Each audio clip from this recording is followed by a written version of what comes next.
Hey, what is up, everybody? It's Hoyle here with the According to Hoyle YouTube channel. Today we're going to be doing something a little bit different. We're going to be talking about how to get LED lights for your studio on the dirt cheap. A lot of you guys are running your own YouTube channels and stuff like that, and not everybody has $1,000+ to spend on an aperture light system and stuff like that. So today what we're going to be doing is we're going to be taking a cake pan, a few other things, and we're going to be trying to create our own LED light system to be used as a main light for any of your shoots. Really don't know how well this is going to work. We're going to have some fun with it. I saw it on another website, so we're going to see if this works. You guys can pick all of the stuff that we're going to be using up at Walmart, but if you don't want to go up to Walmart to get it, it's no big deal. You can always go down into the description. I will be posting a bunch of links on the items you can get from Amazon. If you do end up creating one of these cheap lights, let me know how it turned out for you. So, before we get started, make sure to like the video, make sure to subscribe to the channel. And with that being said, see you on the other side of the intro.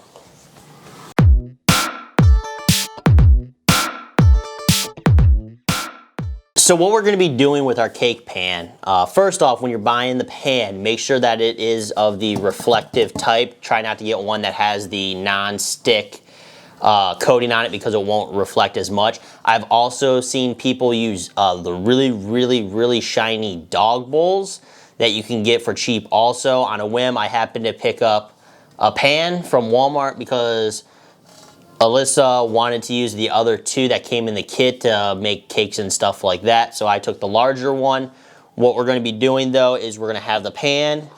We also got some LED lights that have the stick-on backs.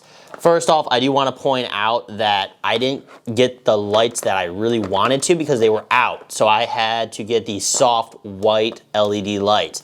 So when you're purchasing your own, make sure the LED stick-on lights you're getting are the natural light LED lights. And now it sounds confusing, but those lights are more likely to be 5600K, which is natural light at noon on a sunny day. The other big thing is make sure that the backs on the LED lights are the stick-on ones because it's going to make your life a lot easier. Put them in the pan. If they're the ones that you have to screw into place, you're going to end up having to screw in all along the side here, and it's going to come out looking messy. After that, you need a diffuser of some type. I just picked up a cheap, I think it was on clearance, a sheer 84-inch panel, which is like ridiculously oversized. It's white, and it'll allow me to diffuse the light, giving it lessening the harshness on it. Picked this up from Walmart for about $4. So in total, I'm looking at possibly an LED light without the light stand and the mount and anything like that for about less than $30. And finally, on a whim, I bought flat black. And what I'm going to do on the outside of the pan, I'm going to spray paint all of it black, so if you're carrying it on set or anything like that, it looks black. It'll actually look professional made. Nobody's going to know that it's a cake pan and look at you funny. But a lot of people, especially in the real world, you use what you have in front of you. Cool, if you can go out and buy a $1,000 aperture light system, awesome. It's going to give you amazing lighting. However, not everybody has $1,000 to drop on a light. So you have to get creative, use your own. I've seen people use the Ryobi spotlights that you can get from Home Depot as lights. Just gotta think outside the box. So let's get started on how we're going to be doing this. Okay, so what you're looking at here is our cake pan up close. The main thing that you want to do is make sure you get any weird gunk, non-reflective stuff. In this case, this gel-looking stuff is used to hold on, like if I remember correctly, it was like the information piece of paper that went on there.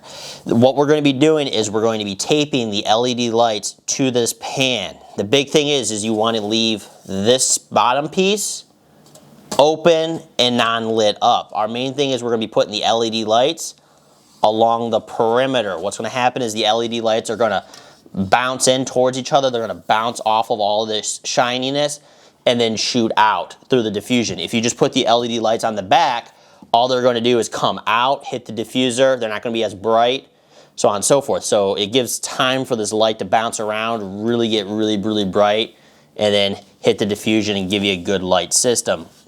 Like I said, I bought the Better Homes and Gardens. It's the soft white. They didn't have the LED lights that I actually needed, so I did as close as possible. The other big thing you want to look for when you're getting this is that it comes with a plug. Sometimes when you order them online, the LEDs do not have a plug-in that you just plug into the wall to power them. You actually have to get your own and stuff like that. So you got a bunch of cables. These are all extenders to make your cable as long as possible. This is the end piece. This will get plugged into the the plug right here. This will get plugged into the cable. LED lights are stick-on. Stick-on, you just unroll this. There's blue tape. You can get it. Okay, so as you can see, I took the backing off of the stick-on LED lights, and then on the pan, you're just going to plug them in, and you're just going to nicely wrap the LED lights around the perimeter. Honestly, it doesn't have to be nicely wrapped because this is going to get covered up by the diffusion cloth. So just wrap this around. Who knew that in TV productions we would be doing arts and crafts? The cool thing about these LED lights is that they, every about foot or so, they come with a disconnector, so you can make them as short or as long as you want. And if you wanted to make this really, really long, you would just buy another box, plug it in, and you're good to go. But we're just going to use up the lights, so we're just going to keep plug them in. I'm not going to lie, I'm kind of excited to see how this turns out because you can't always trust everything you see on the internet. This works decently. It'll be exciting because, you know, it cost me less than $30 or so to do this.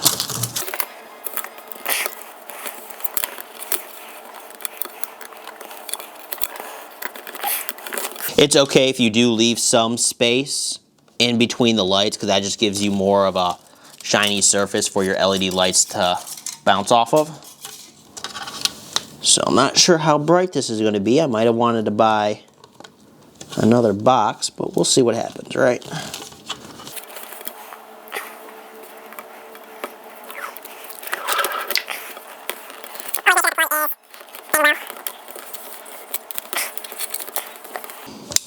And then there's my LED lights. At the end you can see there's the plug where I can extend this on if I wanted to. I only bought the one, so we'll see how this will go. Now, your next thing that you do need to do is you need to plug your LED lights into your power source. So you have a couple of different options on how you can do this. You can run the cable out and around the corner of your pan and down. You can drill a hole through the back.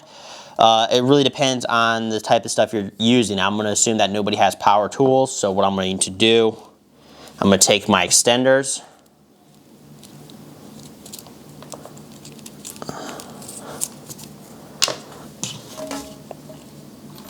you just plug them in carefully into the little port right there. I'm blind as a bat, so I keep missing.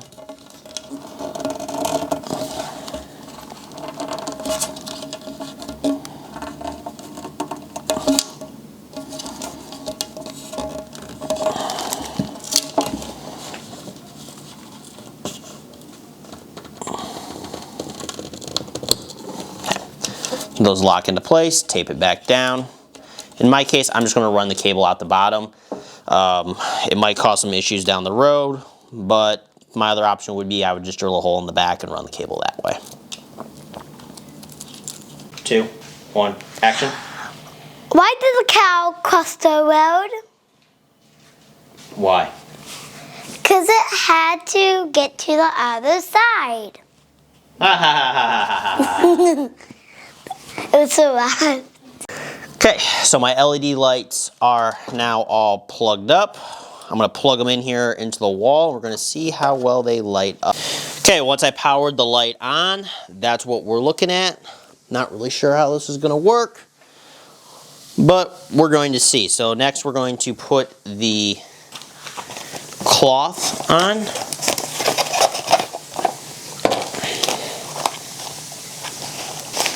And what this is going to do is it's going to diffuse the light to make it less harsh, smooth it out, soften the shadows on your face, so on and so forth. I'm going to start with one layer first. I'm going to lay it over. Let's see. Not really liking that because you can still see all the LED lights. So let's try and do, and I'm going to cut this, of course, because this is 84 inches. This is literally just a curtain you use in front of a window to soften the light entering your home. Over roughly twice. Let's see what this looks like. Okay, so the light's starting to get diffused a lot more. You're not going to see the LED lights as much. Kind of liking that. I think that's about it. So what we're going to do is I'm actually going to set this camera back up to focus on me. I'm going to turn off my other lights that I normally use, and we're going to see what it looks like. The way I would, well, before we do that, but the way I would attach the diffusers, I would cut around the pan, leave about inch, quarter inch around, and then use like a staple or something, or even tape to just tape the diffuser on. And then of course you can always paint the back of the light black to make it look more professional. Slap a sticker on it from you know, Aperture or something like that, and hey, nobody would know the difference. Alright, so we are done. I just wanted to mention before we move forward, we tested this first before I recorded. I know in the just like 20 seconds ago I had mentioned that we did 4 layers of the diffusion cloth. We ended up backing it down to 2 for to make the light a little bit brighter. So this right now, well, you can't even see me. You can't even see my hands. My hands are in front of the camera lens. This is without a light on me, and now this is the light on me. The light is literally less than a foot away from the camera. It's not the brightest. It's not the best. However, if I boost my ISO up from 200 all the way up to, let's just say, 1,000, right? This is the shot you're looking at. Now, remember, this camera is white balanced out for 5600. This is a warmer light, so I need to adjust that down. So give me 1 second. I'll come right back. Okay, so I adjusted my white balance down from 5600 to about 4100. Still gives me a little bit of the orange on my face. However, if you were shooting up close, doing like makeup or anything like that a bunch of people are doing, or you were live streaming video games and you didn't need a big set behind you, this would be a decent light for less than 30 bucks, not including the stand. And actually what's kind of cool, and I am liking this shot, I might have to use this light, is the light behind me. You can't see it, but it's giving me kind of a little bit of a halo effect, pulling me from my background, blurring it out. So I would have to call this a success. I wasn't really sure when we finally set it up if it was going to work or not. Who knew that you could actually believe this, anyways, on the internet and it would actually work. So we use a cake pan, some LED lights, literally a white, that's not a shower curtain, it's like a window curtain thing. And I got some spray paint. I'm going to spray paint the outside of it black. Hopefully this works for you guys. The big thing though is make sure that you don't buy the soft white lights that I did because they're a little bit warm. Make sure you buy the 5600 Kelvin ones, the daylight ones, because one, they will be brighter than the lights I have in this one. So it's a little bit darker than I would like, but they didn't have them at Walmart. If you do end up wanting to do a light like this, you can get all this stuff from Walmart, or in the bottom in the description I have posted some links to the same items that you can get on Amazon. So let me know if you do this.